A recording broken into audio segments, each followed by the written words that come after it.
नमस्कार दोस्तों, आज के इस चैप्टर में ये है चैप्टर लेसन 3। ठीक है, ये पोइट्री क्लास 9 का है।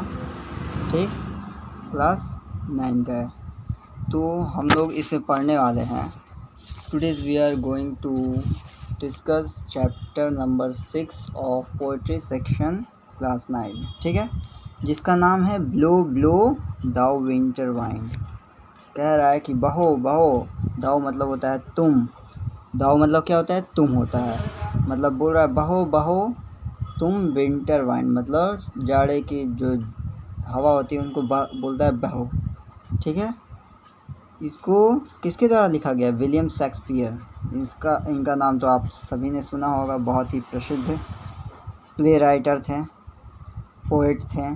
ठीक है,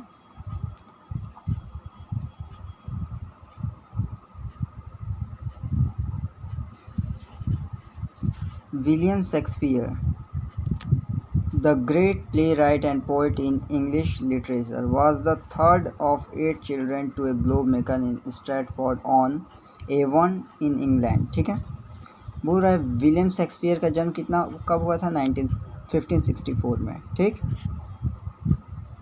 वो क्या थे? ग्रेट प्ले राइटर थे। प्ले राइटर क्या होता है? जो नाटककार होता है। ठीक है, उसको कहते हैं।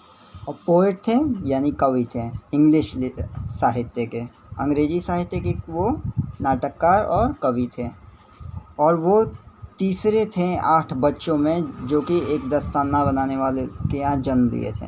इंग्लैंड के स्ट्रैटफोर्ड, ये जगह है जहाँ पे उन्होंने जन्म लिया था। ठीक है, ही रिसीव लिटिल फॉर्मल एजुकेशन, उन्होंने अपनी शुरुआती औपचारिक शिक्षा थोड़ी प्राप्त की थी। एट 18 में ही married Anne Hathaway and so move to London. ठीक है, मतलब 18 वर्ष की उम्र में उनकी शादी हुई, किससे? एने हैथे से। ठीक, इनसे हो गई और वो जल्दी कहाँ मूव कर गए? लंदन में। ठीक है, within a few year he was well known as leading actor and playwright. और कुछ ही सालों में क्या हुआ? वो जाने माने एक प्रसिद्ध नाटककार बन गया, नायक बन गया और ठीक है, लीडिंग एक्टर बन गए। ठीक है, his great tragedy include Hamlet, Othello, King Lear and Macbeth.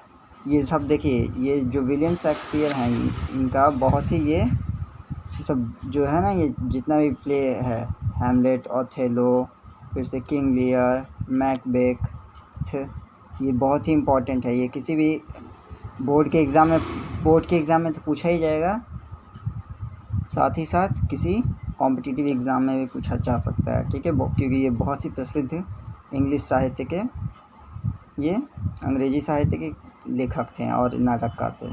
सो आप लोग इसको याद रखे रहिएगा। He wrote 154 sonnet.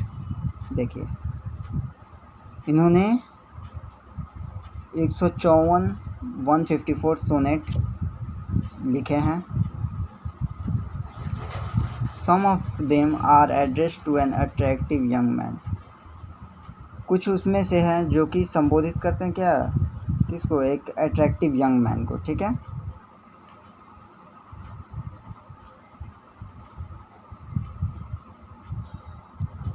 The earl of Southampton whom the poet urged to marry। एक यंग मैन को ये जो है ना 154 सोनेट, ठीक है, उनमें से किसके बारे में ज़्यादातर संबोधित किया? एक आकर्षित यंग मैन की तरफ संबोधित किया गया, जिसमें साउथहैम्पटन के पोएट अर्ज करते हैं मैरी के लिए। ठीक है, author to mysterious dark lady, और दूसरी रहस्यमय डार्क लेडी के बारे में बात किया गया है। ठीक है, a love triangle two men to a man, मतलब 2 आदमी एक औरत के साथ, is suggested in a number of sonnet. Blow blow the winter wind is about man ingratitude. देखिए, ब्लो ब्लो, ये जो हम लोग ये पोएम पढ़ने जा रहे हैं, ठीक है, ये क्या है? इसमें क्या बताया गया है?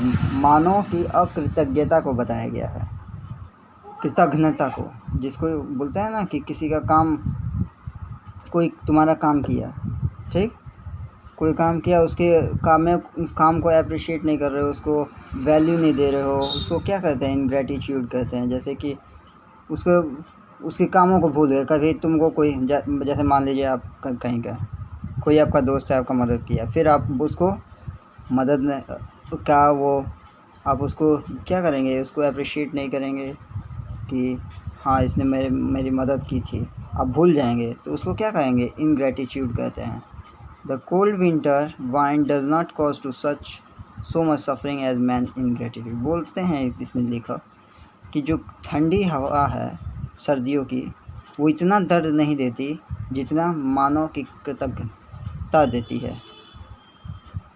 समझे कि जो आदमी धोखा दे देता है तो उससे जितना चोट लगता है ना, उससे कई कम, तो मतलब एक ठंडी जो सर्दी होती है उससे जितना हमें नहीं सफ़र करना पड़ता है उतना मैन के इनग्रेटिट्यूड से होता है। सही बात है कि अगर कोई आदमी धोखा देता है तो फिर बहुत बुरा लगता है, और अगर आप उसे मदद किए हैं और वो आपके कामों को नहीं कर रहा है, उसको नहीं कर मतलब ज़्यादा अप्रिशिएट नहीं कर रहा, उसको बता नहीं रहा है कि हाँ अगर वो किया है उसका काम, तो फिर उसको उतना नहीं वैल्यू दे रहा है कि हाँ ये कभी मेरा मदद भी किया था, उसके जो किए गए कार्यों को भूल गया है। उसको क्या कहते हैं, इनग्रेटिट्यूड कहते हैं। ग्रेटिट्यूड मतलब होता है कृतज्ञता, किसी के एहसानों का हाँ मानना कि हाँ इसने मेरी मदद की है। ठीक है,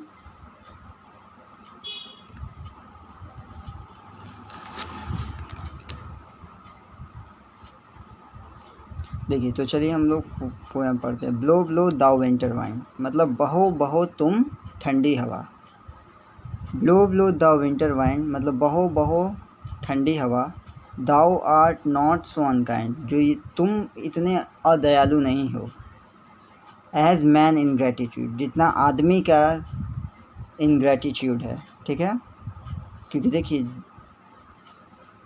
आदमी के एहसानों को अगर भूल जाइएगा तो उसे बहुत चोट लगेगा कि मतलब एक समय मदद की है। तो वहीं इसमें लेखक बता रहे हैं कि विंटर वाइन तुम इतनी अदयालु नहीं हो जितना आदमी है। ठीक है, दाई टूथ इज़ नॉट सो कीन, मतलब बोले तुम्हारा दांत उतना नुकीला नहीं है। ठीक है, because thou art not seen, क्योंकि तुम्हारा ये जो कला है, जो ठंडी हवा जो बह रही है, ये सफ़र तो हम लोग करते हैं लेकिन ये क्या दिखती नहीं है। ठीक है, although thy breath be rude, मतलब हालांकि हम भी क्या करते हैं, सफ़र करते हैं, हमें भी मतलब थोड़ी ठंडी लगती है, मतलब र्यूड होते हैं हम भी। ठीक, र्यूड मतलब क्या होता है, जैसे कि इनपोलाइट जिसको क्या कहेंगे, कठोर। र्यूड मतलब कह सकते हैं जो तुम्हारी जो कठोर हवा है, जो कि क्या करती है, हमको थोड़ा परेशानी तो करती है लेकिन आदमी की तरह नहीं, जो मैन इनग्रेटिट्यूड है। ठीक है, देखिए पहली बात मैं आप सबको बता दूं, जो आप लोग वीडियो देख रहे हैं, आप लोग बुक लेकर बैठा कीजिएगा। ठीक है, नहीं तो ये वीडियो आपको समझ में नहीं आएगा सिर्फ देखने से, क्योंकि मैं जो पढ़ रहा हूँ उसको आप अपने से बुक पे उंगली रख के पढ़ेंगे। ठीक है, तब समझ में आपको आएगा, नहीं तो वीडियो देखने का कोई फ़ायदा नहीं। देखिए, बुरा हे हो है सिंग हे हो unto this green valley, most frantic is feigning, most loving mere folly। बोल रहा है कि हे हो जो हवाएं चलती है हे हो करके, वो क्या है, एक होली की तरह है। होली मतलब पूरा जो होता है ना हरा भरा, ठीक है, तरह है। जो होली उसको कहते हैं, जैसे हरा भरा पौधा होता है ना, जो एवरग्रीन प्लांट, उसको कहते हैं होली। ठीक है, मोस्ट फ्रेंडशिप इज़ फेनिंग, जितने ज़्यादातर दोस्ती क्या होती है, फ्रेंडशिप फेनिंग होती है। फेनिंग मतलब बहाना होता है। ठीक है, कि झूठा दिखलावा। ठीक है, मोस्ट लविंग मेयर फॉली, और जितना प्यार होता है सब क्या है, मूर्खता है। मूर्खता है मतलब एकदम झूठा दिखावा हुआ प्यार है, जो दोस्तों का आदमियों का होता है कि हम तुमसे इतना प्यार करते हैं, सब क्या है, झूठा है।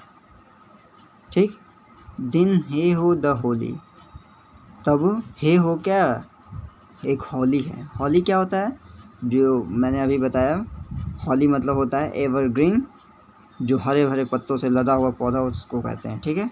This life is most jolly, मतलब ये जो ज़िंदगी है जॉली है। जॉली मतलब क्या होता है? चेयरफुल होता है। चेयरफुल मतलब होता है आपको सुंदर, मौज वाला, ठीक है। जॉली मतलब होता है। फ्रिज दाउ बीटर स्काई, मतलब बोलता है जमा दो। फ्रिज मतलब जमा देना, ठीक है। तुम इस बीटर स्काई को, बीटर मतलब होता है कड़वा, जो कठोर होता है सब, ठीक है। इस आकाश को क्या है? जमा दो। दाउ डोस्ट नॉट बाइट सुनाई, इसका क्या है? इतना काटता क्या है, उतना परेशान नहीं करता है, ठीक है।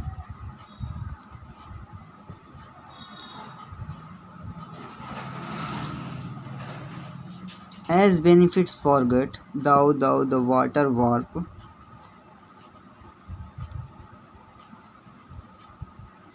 बोल रहा है कि सारे बेनिफिट को भूल गए, वाटर का वार्प मोहने लगता है, ठीक है। दाई स्टिंग इज़ नॉट सर, तुम्हारा जो स्टिंग है, जो डंक है, इतना नुकीला नहीं है।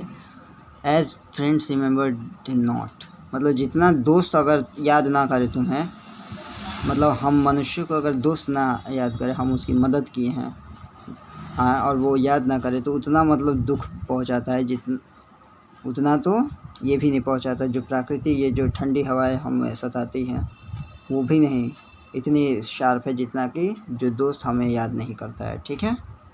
देखिए, मैं एक आप सबसे बात बोल दूं कि अगर जो लोगों को अगर थोड़ा भी नहीं कुछ समझ नहीं आए तो उसको आप कमेंट सेक्शन में ज़रूर लिखें कि क्या आपको नहीं समझ में आया, ठीक है। So that I can understand what is wrong, ठीक है। So that I can improve my self.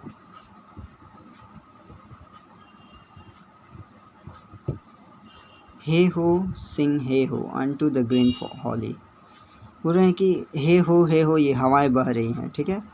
कहाँ तक? हरे पौधों तक, हरे भरे पेड़ पौधे, ठीक। मोस्ट फ्रेंडशिप इज फेनिंग, मतलब ज़्यादातर दोस्ती क्या है? बहाना है, झूठा दिखलावा है। मोस्ट लविंग मेयर फॉली, और जितना प्यार है सब क्या है? मूर्खता है, ठीक।